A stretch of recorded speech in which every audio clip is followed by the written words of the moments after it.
Good morning students, मैं नीतू चौधरी स्वागत करती हूँ आपका अपने परिवार स्वाध्याय श्री में। तो कैसे हैं आप सभी? आई होप अच्छे होंगे, स्वस्थ होंगे, घर पर रहकर पढ़ाई कर रहे होंगे। जैसे कि आपको पता ही है, आपका नवंबर में यूपी टेट या और स्टेट टेट के एग्ज़ाम होंगे और दिसंबर में सी टेट का एग्ज़ाम होगा। तो आपको अच्छे से अपने नोट्स कंप्लीट करने हैं और अच्छे से तैयारी करनी है, ठीक है। तो इसी के साथ आज की क्लास की शुरुआत करते हैं एक मोटिवेशनल कोड के साथ, जो आपको ऊर्जावान बनाएगा। आज का हमारा कोड क्या है कि असफलता एक चुनौती है, इसे स्वीकार करो। असफलता एक चुनौती है, इसे स्वीकार करो। क्या कमी रह गई देखो और सुधार करो। जब तक न सफल हो नींद चैन को त्यागो तुम। संघर्ष का मैदान छोड़ मत भागो तुम। बिना कुछ किए ही जय जयकार नहीं होती और कोशिश करने वालों की हार नहीं होती। बिल्कुल सही बात है। जो कोशिश करते हैं उन्हें एक ना एक दिन सफलता जरूर मिलती है, वो अपनी मंजिल पर एक ना एक दिन जरूर पहुंच जाते हैं, ठीक है। इसी के साथ आज की क्लास की शुरुआत करते हैं, जिसमें आज हमने नया चैप्टर शुरू किया है। चैप्टर का नाम क्या है? बुद्धि निर्माण एवं बहुआयामी बुद्धि।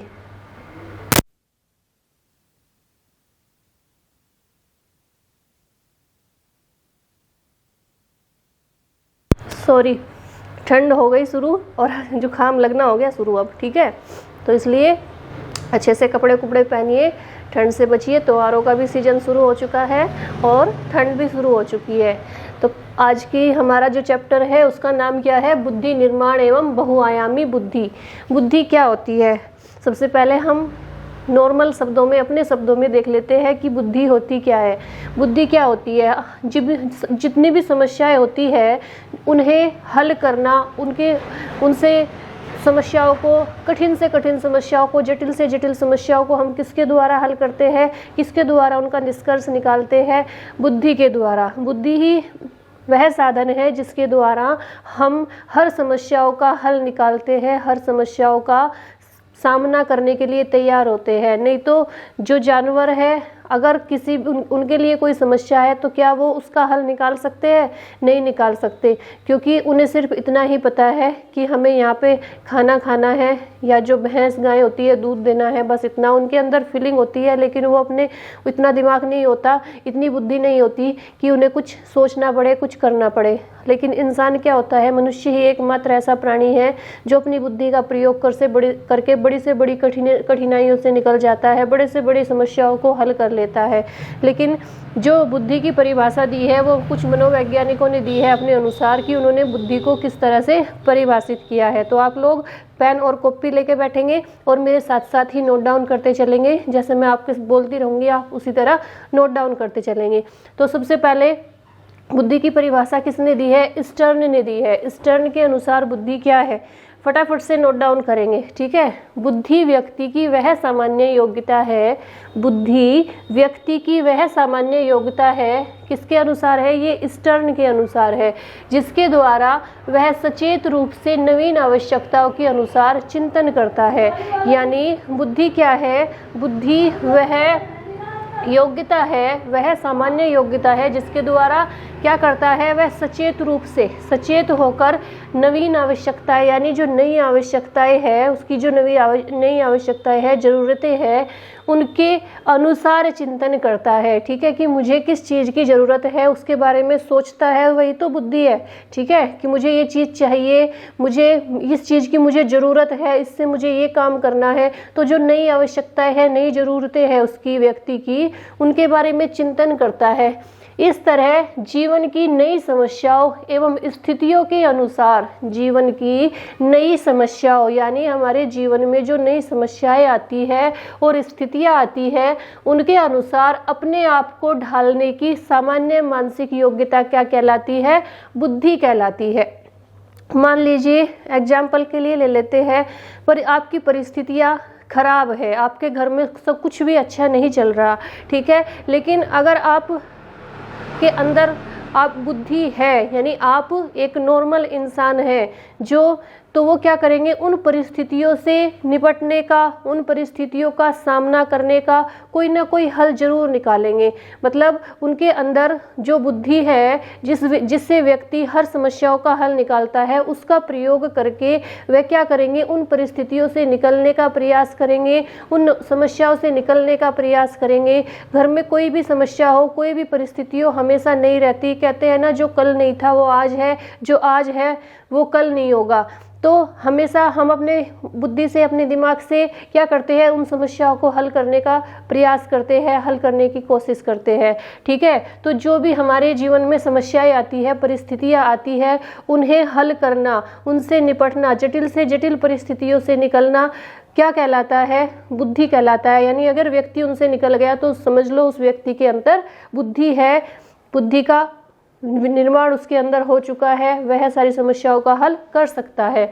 ठीक है, ये किसके अनुसार थी, स्टर्न के अनुसार थी। एक बार फिर से देख लेते हैं कि बुद्धि व्यक्ति की वह सामान्य योग्यता है, बुद्धि व्यक्ति की वह सामान्य योग्यता है जिसके द्वारा वह सचेत रूप से नवीन आवश्यकताओं के अनुसार चिंतन करता है। इस तरह जीवन की नई समस्याओं एवं स्थितियों के अनुसार अपने आप को ढालने की जो मानसिक योग्यता है वो क्या कहलाती है, बुद्धि कहलाती है। इसे आप लोग नोट डाउन करेंगे फटाफट से। ठीक है, दूसरी परिभाषा देखेंगे। दूसरी परिभाषा किसने दी है, पिंटर ने दी है। कौन से मनोवैज्ञानिक हुए, पिंटर। पिंटर के अनुसार बुद्धि क्या है कि जीवन की अपेक्षाकृत नवीन परिस्थितियों से, जीवन की अपेक्षाकृत नवीन परिस्थितियों से अपना सामंजस्य करने की व्यक्ति की योग्यता ही बुद्धि है। इनके अनुसार क्या है, जीवन की जो नई परिस्थितियां है, जो समस्याएं आपके जीवन में आ चुकी है, जो नई परिस्थितियां बन चुकी है, उनसे सामंजस्य स्थापित करना, उनसे सामंजस्य रखने की व्यक्ति की योग्यता कि हम उनसे कैसे लड़ सकते हैं, उन परिस्थितियों का सामना कैसे कर सकते हैं, उनसे बाहर निकलना, उनसे बाहर निकलने की जो योग्यता होती है। अपनी बुद्धि के द्वारा ही तो हम सोचते हैं, हम प्रयास करते हैं कि इन समस्याओं से, इन परिस्थितियों से बाहर कैसे निकला जा सकता है। तो उन सब से बाहर निकलना, उन परिस्थितियों के साथ सामंजस्य करके उन सब से बाहर निकलने की जो योग्यता होती है वो क्या कहलाती है, बुद्धि कहलाती है। फिर से देखते हैं एक बार, पिंटर ने क्या परिभाषा दी है बुद्धि की, कि जीवन की अपेक्षाकृत नवीन परिस्थितियों से अपना सामंजस्य करने की व्यक्ति की योग्यता ही क्या है, बुद्धि कहलाती है। ठीक है, ये हो गई पिंटर के अनुसार। स्टर्न के अनुसार और पिंटर के अनुसार आप लोग फटाफट से नोट डाउन करेंगे। ठीक है, नेक्स्ट मनोवैज्ञानिक हुए हैं, उन्होंने क्या परिभाषा दी है बुद्धि की, वुडवर्थ। वुडवर्थ ने क्या कहा है कि बुद्धि कार्य करने की एक विधि है। बुद्धि कार्य करने की एक विधि है, यानी हम जो भी कार्य करते हैं, तरीके से करते हैं, ढंग से करते हैं, वही क्या है, बुद्धि है। यदि हमें अच्छे तरीके से कार्य करना आता है, विधि पूर्ण कार्य करना आता है, तो वही क्या है, बुद्धि है। अगर बुद्धि नहीं होगी तो हम उस कार्य को तरीके से नहीं कर पाएंगे, ढंग से नहीं कर पाएंगे, विधि पूर्वक नहीं कर पाएंगे। तो इन्होंने क्या कहा है कि कार्य करने की एक विधि है जो बुद्धि है। अगर हमारे अंदर बुद्धि है, व्यक्ति के अंदर बुद्धि है, तो वह कार्य को विधि पूर्ण ढंग से करेगा, तरीके से करेगा। ठीक है, और वही क्या है, बुद्धि है। ये किसके अनुसार है, वुडवर्थ के अनुसार है। नेक्स्ट मनोवैज्ञानिक आए हैं हैनमोन। हैनमोन ने क्या परिभाषा दी है बुद्धि की, उन्होंने क्या कहा है कि बुद्धि में मुख्य तत्व होते हैं। इन्होंने क्या कहा है हैनमोन ने कि बुद्धि में मुख्य तत्व होते हैं, ज्ञान की क्षमता एवं निहित ज्ञान। क्या होते हैं, कौन कौन से तत्व, ज्ञान की क्षमता एवं निहित ज्ञान को हैनमोन ने क्या कहा है कि बुद्धि में जो मुख्य तत्व होते हैं, कौन से, ज्ञान की क्षमता और निहित ज्ञान। ठीक है, नेक्स्ट आए हैं मनोवैज्ञानिक थॉर्नडाइक।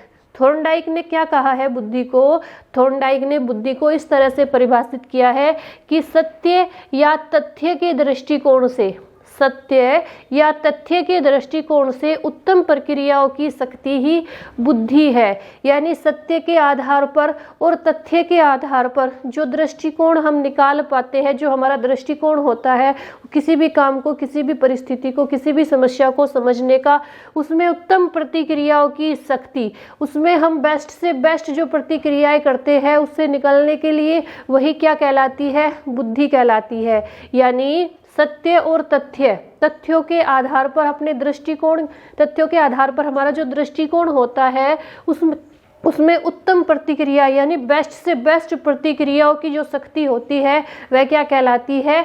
वह बुद्धि कहलाती है। ये किसके अनुसार है? थॉर्नडाइक के अनुसार है। नेक्स्ट है रायबर्न के अनुसार। कौन से वैज्ञानिक हुए? मनोवैज्ञानिक रायबर्न। किस किस के अनुसार देख लिया हमने? स्टर्न के अनुसार, पिंटर के अनुसार, वुडवर्थ के अनुसार, हैनमोन के अनुसार, थॉर्नडाइक के अनुसार, रायबर्न के अनुसार। आपसे क्वेश्चन किस तरह से पूछा जाएगा कि इसमें से एक परिभाषा दे देंगे, नीचे 4 वैज्ञानिकों के नाम दे देंगे, उसमें से आपको पूछेंगे यह परिभाषा किस वैज्ञानिक ने दी है। ठीक है, एक परिभाषा, फिर वैज्ञानिकों के नाम दे देंगे, नीचे 4 परिभाषाएं दे देंगे, फिर क्वेश्चन आपसे पूछेंगे कि इनमें से किस वैज्ञानिक ने ये परिभाषा दी है। ठीक है, तो आपको ये परिभाषाएं बिल्कुल एक्यूरेट याद होनी चाहिए, तभी हम आंसर टिक लगा पाएंगे बिल्कुल सही। ठीक है, क्योंकि सारी जो परिभाषाएं है वो आपस में मिलती जुलती है। अगर हम कंफ्यूज हो जाएंगे कि कौन से मनोवैज्ञानिक ने कौन सी परिभाषा दी है तो हम आंसर गलत कर देंगे। लेकिन हमें ये परिभाषाएं बिल्कुल अच्छे से याद करनी है, कौन से मनोवैज्ञानिक ने कौन सी परिभाषा दी है ये हमें कंफर्म याद होना चाहिए बिल्कुल एकदम, कि हम वहाँ पे गलत आंसर ना लगा सके। ठीक है, तो रायबर्न ने क्या परिभाषा दी है बुद्धि की? रायबर्न ने कहा है कि बुद्धि वह शक्ति है जो हमें समस्याओं का समाधान करने और उद्देश्यों को प्राप्त करने की क्षमता देती है। यानी इनके अनुसार क्या है कि बुद्धि वह शक्ति है जिसके अनुसार हम जो समस्याएं होती है उन्हें हल करते हैं, और उद्देश्य होते हैं, जो हमारा लक्ष्य होता है, उद्देश्य होता है कि हमें इस तक पहुंचना ही है, हम अपनी बुद्धि के द्वारा उस तक पहुंच जाते हैं प्रयास करते करते। ठीक है, तो रायबर्न ने क्या कहा है कि बुद्धि वह शक्ति है जो हमें समस्याओं का समाधान करने और उद्देश्यों को प्राप्त करने की क्या देती है? क्षमता देती है। नेक्स्ट मनोवैज्ञानिक हुए हैं वुडरो ने क्या कहा है? एक बार मैं इन्हें फिर से रिपीट करा दूंगी, तब तक मैं साइड हो रखी हूँ, आप इन्हें फटाफट से नोट डाउन कर लेंगे। ठीक है, वुडरो के अनुसार क्या है कि बुद्धि ज्ञान अर्जन करने की क्षमता है। बुद्धि क्या है? ज्ञान अर्जन करने की, ज्ञान प्राप्त करने की क्या है? क्षमता है। लास्ट आ जाते हैं मनोवैज्ञानिक काल्विन ने क्या कहा है? काल्विन ने कहा है कि यदि व्यक्ति ने अपने वातावरण से सामंजस्य करना सीख लिया, यदि व्यक्ति ने अपने वातावरण से जहाँ पे वह रहता है उसमें अच्छे से रहना सीख लिया या सीख सकता है, तो उसमें बुद्धि है। ठीक है, इनके अनुसार क्या है कि व्यक्ति, एक ऐसा व्यक्ति जो अपने परिवार में, अपने समाज में, अपने वातावरण में, जिस भी वातावरण में वह रहता है वहाँ पे उसने सामंजस्य करना सीख लिया, उसे हर चीज़ों का सामाजिक ज्ञान है, उसे पारिवारिक ज्ञान है, उसे हर चीज़ के बारे में नॉलेज है कि कैसे करना है, कैसे किसी से बात करनी है, तो वह क्या कहलाता है? वह क्या कहलाती है? वह बुद्धि कहलाती है।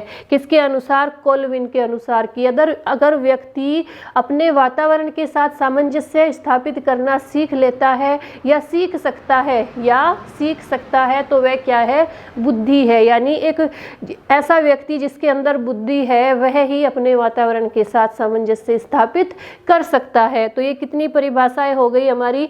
1 2 3 4 5 6 7 8 परिभाषाएं हो गई 8 मनोवैज्ञानिकों के अनुसार।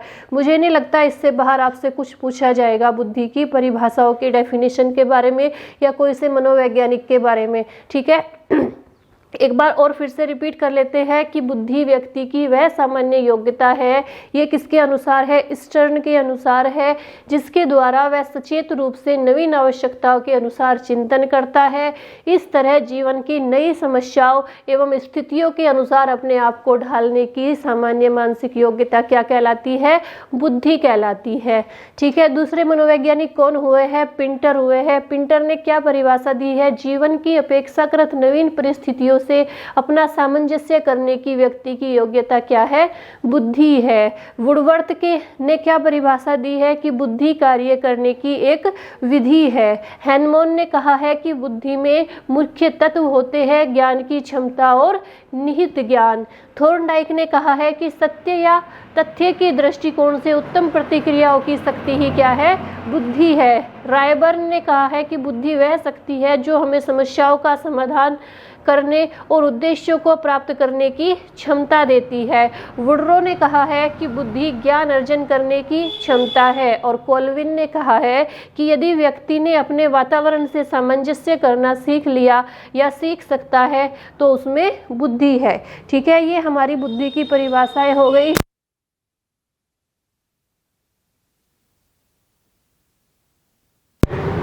इसे आप लोग नोट डाउन करेंगे। अब इसके बाद देखते हैं कि बुद्धि कितने प्रकार की होती है। बुद्धि के प्रकार, हेडिंग क्या डालेंगे, बुद्धि के प्रकार।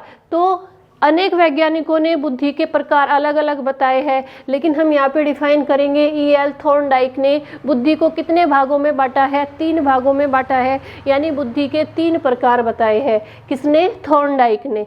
तो सबसे पहला प्रकार कौन सा है, सामाजिक बुद्धि है, सामाजिक बुद्धि। दूसरा है अमूर्त बुद्धि और तीसरा है मूर्त बुद्धि। तो सामाजिक बुद्धि क्या होती है, ये ड्रीवर और वालरस्टीन, ड्रीवर और वालरस्टीन ने कहा है कि सामाजिक बुद्धि बुद्धि का एक प्रकार है। क्या कहा है कि सामाजिक बुद्धि बुद्धि का एक प्रकार है जो किसी व्यक्ति में अन्य व्यक्तियों एवं सामाजिक संबंधों के प्रति व्यवहार में निहित होता है। यानी सामाजिक बुद्धि क्या है कि जो किसी व्यक्ति में अन्य व्यक्तियों और सामाजिक संबंधों के बारे में हमारे समाज में कैसे संबंध है, हमारे व्यक्तियों से कैसे संबंध है, अन्य व्यक्तियों से, उसके व्यवहार के प्रति क्या होता है, निहित होता है। तो ये ऐसी बुद्धि क्या कहलाती है, सामाजिक बुद्धि कहलाती है। आप लोग इसे फटाफट से नोट डाउन करेंगे। सामाजिक बुद्धि से तात्पर्य वैसी सामान्य मानसिक क्षमता से होता है जिसके सारे व्यक्ति अन्य व्यक्तियों को अच्छी तरह से समझता है। सामाजिक बुद्धि कैसी होती है, जिसके सहारे व्यक्ति अन्य क्या करता है, व्यक्तियों को अच्छी तरह से समझता है और ऐसे लोगों का सामाजिक संबंध क्या होता है, काफ़ी अच्छा होता है तथा समाज में इनकी प्रतिष्ठा कैसी होती है, उच्च स्तर की होती है। जिसके अंदर सामाजिक बुद्धि होती है उनकी समाज में क्या होती है, उच्च स्तर की प्रतिष्ठा होती है, उनके सामाजिक संबंध बहुत अच्छे होते हैं। समाज में जिस व्यक्ति के अंदर सामाजिक बुद्धि होती है। सामाजिक बुद्धि क्या है, बुद्धि का एक प्रकार है। ठीक है, और जिन व्यक्तियों में सामाजिक बुद्धि होती है उनमें अन्य लोगों के साथ प्रभावपूर्ण ढंग से व्यवहार करने की क्षमता होती है, अच्छा आचरण करने की क्षमता होती है, समाज के अन्य लोगों से मिलजुल कर कार्यों में हाथ बटाने की क्षमता होती है। ठीक है, कैसे सामाजिक बुद्धि जिस व्यक्ति के अंदर होती है उसमें क्या होता है, उसमें लोगों के साथ प्रभावपूर्ण ढंग से व्यवहार करने की क्षमता होती है, अच्छा आचरण करने की क्षमता होती है, समाज के अन्य लोगों से मिलजुल कर सामाजिक कार्यों में हाथ बटाने की क्षमता होती है। ठीक है, ऐसी बुद्धि व्यक्ति को क्या करती है, व्यक्ति को जीवन में व्यवहारिक सफलता दिलाने में काफ़ी सहायक होती है। सामाजिक बुद्धि क्या होती है, व्यक्ति को व्यवहारिक सफलता दिलाने में सहायक होती है। ठीक है, और जो सामाजिक बुद्धि एक ऐसी बुद्धि है जो व्यक्ति को सामाजिक परिस्थितियों में समायोजित होने में मदद करती है। क्या है, सामाजिक बुद्धि एक ऐसी बुद्धि है जो व्यक्ति को सामाजिक परिस्थितियों में समायोजित होने में मदद करती है, सहायता करती है। तो ये हो जाती है सामाजिक बुद्धि। दूसरी बुद्धि कौन सी बताई है थॉर्नडाइक ने? अमूर्त बुद्धि। अमूर्त बुद्धि क्या होती है? टरमैन ने अमूर्त बुद्धि को इस तरह से परिभाषित किया है कि अमूर्त बुद्धि का महत्व छात्रों की अन्य दूसरी तरह की बुद्धि से अधिक होता है। अमूर्त बुद्धि का महत्व छात्रों की अन्य दूसरी तरह की बुद्धि से अधिक होता है। इस प्रकार की बुद्धि को सैद्धांतिक बुद्धि भी कहा जाता है। क्या कहा जाता है? सैद्धांतिक बुद्धि भी कहा जाता है। कौन सी बुद्धि को? अमूर्त बुद्धि को। अमूर्त बुद्धि क्या होती है? ऐसे जिस मतलब अमूर्त बुद्धि जिस व्यक्ति के अंदर होती है उसमें चिंतन करने की क्षमता अधिक होती है। ऐसी बुद्धि में व्यक्ति क्या करता है? शब्द, प्रतीक और अमूर्त चीज़ों के सहारे अच्छा चिंतन कर लेता है। और इस ढंग की जो क्षमता होती है, इस तरह की जो क्षमता होती है वो किस में होती है? दार्शनिकों में होती है, कलाकारों में होती है, कहानीकारों में होती है। कैसी बुद्धि? अमूर्त बुद्धि। ठीक है। ऐसे लोग क्या करते हैं? ऐसे लोग अपने विचारों, कल्पनाओं और मानसिक प्रतिभाओं के सहारे बड़ी बड़ी समस्याओं का समाधान कर लेते हैं। ऐसे व्यक्ति जिनके अंदर अमूर्त बुद्धि होती है वो अपनी कल्पनाओं के द्वारा, अपने विचारों के द्वारा और अपनी मानसिक प्रतिभाओं के सहारे क्या कर लेते हैं? बड़ी बड़ी समस्याओं का समाधान कर लेते हैं, जिनके अंदर अमूर्त बुद्धि होती है। ठीक है। और इस तरह की जिन छात्रों में अमूर्त बुद्धि अधिक होती है उनकी शैक्षिक उपलब्धियां कैसी होती है? उनका जो शैक्षिक स्तर होता है वो बहुत ही श्रेष्ठ होता है। वे क्या होते हैं? वे सफल कलाकार बनते हैं, पेंटर बनते हैं और गणितज्ञ बनते हैं और कहानीकार बनते हैं। कौन से? जिन व्यक्तियों के अंदर क्या होती है? अमूर्त बुद्धि होती है। वे क्या बनते हैं? गणितज्ञ बनते हैं, कहानीकार बनते हैं, पेंटर बनते हैं। ठीक है। और कलाकार बनते हैं। ठीक है। जो किस तरह की बुद्धि होती है? अमूर्त बुद्धि होती है। वो उन व्यक्तियों के में जो शैक्षिक उपलब्धियां होती है वो कैसी होती है? बहुत ज़्यादा श्रेष्ठ होती है। ठीक है। इसके बाद देखेंगे मूर्त बुद्धि कैसी होती है। मूर्त बुद्धि से तात्पर्य वैसी मानसिक क्षमता से होता है जिसके सहारे व्यक्ति मूर्त या ठोस वस्तुओं के महत्व को समझता है। मूर्त बुद्धि कैसी होती है? वैसी मानसिक क्षमता से जिसके सहारे व्यक्ति मूर्त या ठोस वस्तुओं के महत्व को समझता है, उनके बारे में सोचता है तथा अपनी इच्छा एवं आवश्यकता अनुसार उसमें परिवर्तन लाकर उन्हें उपयोगी बनाता है। इसे क्या कहा जाता है? इसे व्यवहारिक बुद्धि भी कहा जाता है। मूर्त बुद्धि को, अमूर्त बुद्धि को क्या कहा जाता है? सैद्धांतिक बुद्धि कहा जाता है। ठीक है। मूर्त बुद्धि में से तात्पर्य ऐसी मानसिक क्षमता से होता है। कैसी होती है मूर्त बुद्धि? जिसके सारे व्यक्ति क्या करता है? मूर्त या ठोस वस्तुओं के महत्व को समझता है, उनके बारे में सोचता है, अपनी इच्छा एवं आवश्यकता अनुसार उसमें चेंज करके, परिवर्तन करके उसे और उपयोगी बनाता है। इसे व्यवहारिक बुद्धि भी कहा जाता है। इस तरह की बुद्धि होती है। जिन बालकों में मूर्त बुद्धि अधिक होती है वो कैसी होती है? वो बच्चे कैसे होते हैं? उनमें हस्तकलाओं की क्षमता अधिक होती है।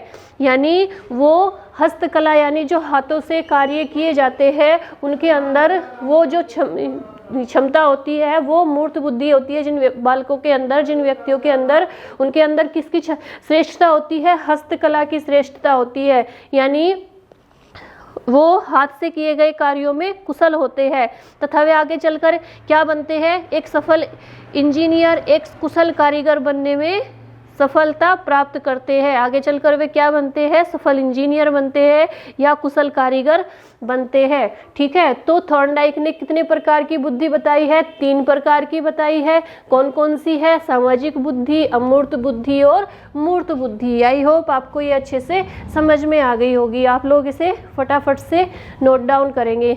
इसके बाद देखेंगे हम बुद्धि की विशेषताएं। बुद्धि की विशेषताएं क्या होती है? तो सबसे पहली विशेषता क्या है? बुद्धि व्यक्ति की जन्मजात शक्ति है। ठीक है। क्या है? बुद्धि व्यक्ति की जन्मजात शक्ति है। किस व्यक्ति के अंदर कितनी बुद्धि होती है ये जन्म से ही तय होता है। ये नहीं कि वो आकर उसकी बुद्धि उपलब्धि कम है पैदा होने से पहले और वो फिर और ज़्यादा इंटेलिजेंट होता है। नहीं, ये जो उसकी बुद्धि होती है वो जन्म से ही तय होती है कि बच्चा कितना, बचपन में छोटे बच्चों को देखकर ही आप बता सकते हो कि वो कितना कुशल है या मंद बुद्धि है या ज़्यादा प्रतिभाशाली है, ठीक है। तो उसकी एक्टिविटी से ही पता चल जाता है। तो सबसे पहली विशेषता क्या है कि बुद्धि व्यक्ति की जन्मजात शक्ति है।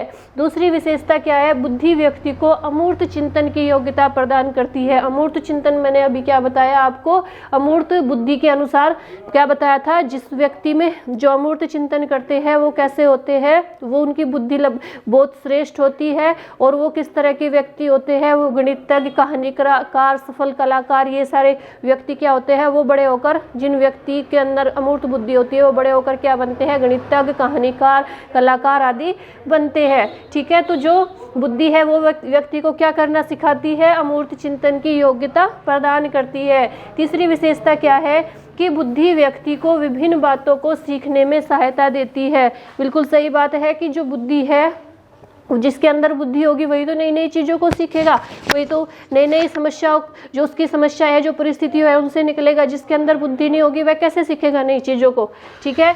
नेक्स्ट आती है कि बुद्धि व्यक्ति को अपने पूर्व अनुभवों से लाभ उठाने की क्षमता देती है। यानी हमने जो पहले अनुभव प्राप्त किए हैं, पहले जो हमने देखा था, उनसे लाभ उठाने की क्षमता क्या देती है, बुद्धि देती है। कि अब हम आगे जो काम करेंगे, जो हमें पहले उनसे अनुभव मिल चुके हैं, जो हमारे साथ पहले घटित हो चुका है, हम उस चीज़ को याद करके आगे ऐसा कुछ भी गलत काम ना करें। ताकि हमें पता होता है कि अगर हम ऐसा करेंगे तो उसका ये नुकसान होगा, अगर हमने कुछ अच्छा काम किया था, उससे हमें लाभ मिला था, तो हम सोचेंगे कि हम फिर से वही करते हैं, फिर से हमें लाभ मिलेगा, ठीक है। तो बुद्धि क्या करती है, व्यक्ति को पूर्व अनुभवों से लाभ उठाने की क्षमता प्रदान करती है। नेक्स्ट क्या है, अगर आपको दिखाई नहीं दे रहा, मैं आपको धीरे धीरे से बोलती हूँ। बुद्धि व्यक्ति की कठिन परिस्थितियों और जटिल समस्याओं को सरल बनाती है। अगर व्यक्ति के अंदर बुद्धि है तो कितनी भी कठिन समस्या हो, कितनी भी जटिल परिस्थितियाँ हो, वो उनसे लड़के, उन समस्याओं का हल करके उनका क्या कर लेता है, निदान कर लेता है, उनसे लड़ लेता है। कब, जब उसके अंदर बुद्धि होगी। नेक्स्ट क्या है, बुद्धि व्यक्ति को भले बुरे, सत्य असत्य और नैतिक कार्यों में अंतर करने की योग्यता देती है। जब बुद्धि होगी तभी तो हमें पता चलेगा क्या सही है, क्या गलत है, क्या नैतिक है, क्या अनैतिक है, क्या सच है, क्या झूठ है।